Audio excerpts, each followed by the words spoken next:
President Donald Trump twice gave James Comey an alibi for why a salacious report about the 2013 Miss Universe pageant in Moscow couldn't be true. He never even spent the night in Russia during that trip, Trump told the former FBI director, according to Comey's memos about the conversations. Yet the broad timeline of Trump's stay, stretching from Friday, November 8, 2013, through the following Sunday morning, has been widely reported.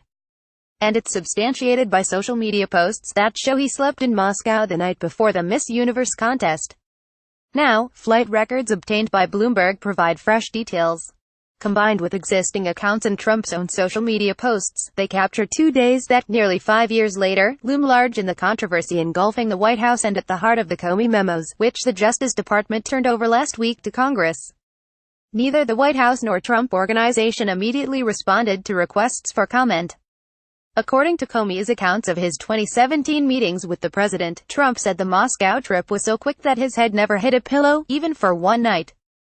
Trump fired Comey on May 9, 2017. The first denial came over dinner at the White House in late January 2017. He said he arrived in the morning, did events, then showered and dressed for the pageant at the hotel, and then left for the event, Comey wrote. Afterwards, he returned only to get his things because they departed for New York by plane that same night. On the second occasion in February 2017, Trump explained, as he did at our dinner, that he hadn't stayed overnight in Russia during the Miss Universe trip, Comey wrote. Read more about Trump's Moscow visit. A reconstruction of events shows the future U.S.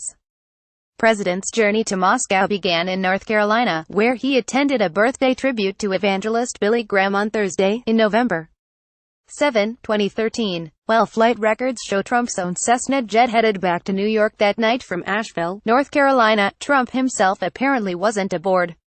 Instead, Trump flew to Moscow on a Bombardier Global 5000 private jet owned by Phil Ruffin, his partner in the Trump International Hotel and Tower in Las Vegas, the New York Times reported in January 2017. Trump's use of Ruffin's jet is also reported in the newly published book, Russian Roulette: The Inside Story of Putin's War on America and the Election of Donald Trump, by Michael Isikoff and David Korn. The jet, tail number N443PR, had flown from Las Vegas to Asheville on November 6, according to the flight records that Bloomberg purchased from FlightAware, an aviation data company. The flight records don't say who was aboard the jet, which took off from Asheville at 9:15 p.m. on Thursday, November 7, bound for Moscow's Vnukovo International Airport. At the Ritz, the Bombardier jet landed in Moscow on Friday, in November 8, at a time unspecified in the records. From Vnukovo Airport, it's less than an hour's drive to the Ritz-Carlton Hotel, where Trump stayed, according to the pageant's host, developer Aras Agalarov. Trump surfaced online later that day in a Facebook post by the restaurant Nobu Moscow. That night, he attended a birthday party for Agalarov. Tracking Trump, follow the administration's every move. The next day, Saturday, in November 9, Facebook posts showed Trump at the Ritz during the day, and in the afternoon he tweeted that he'd gotten a tour of Moscow. That evening, he attended the Miss Universe pageant, followed by an after-party whose scheduled start time was 1 a.m. By that time, Sunday, in November 10, American rock band Panic! At the Disco, which had performed at the pageant, put on a second set for the 1,200 after-party attendees. At this point, the flight records support a narrow slice of what Trump told Comey. On the night of the pageant itself, the plane Trump was said to be using didn't fully overnight in Russia. Ruffin's Bombardier took off from Vnukovo Airport at 3:58 a.m. Moscow time, the records show. When the jet touched down at Newark Liberty International Airport, just outside New York City, it was still Sunday morning, 4:11 a.m.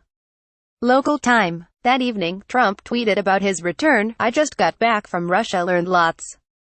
To reflect that the flight data firm erroneously provided at time of landing in Moscow that was the same as departure from North Carolina, with assistance by Justin Sink and Shaheen Nasiripur.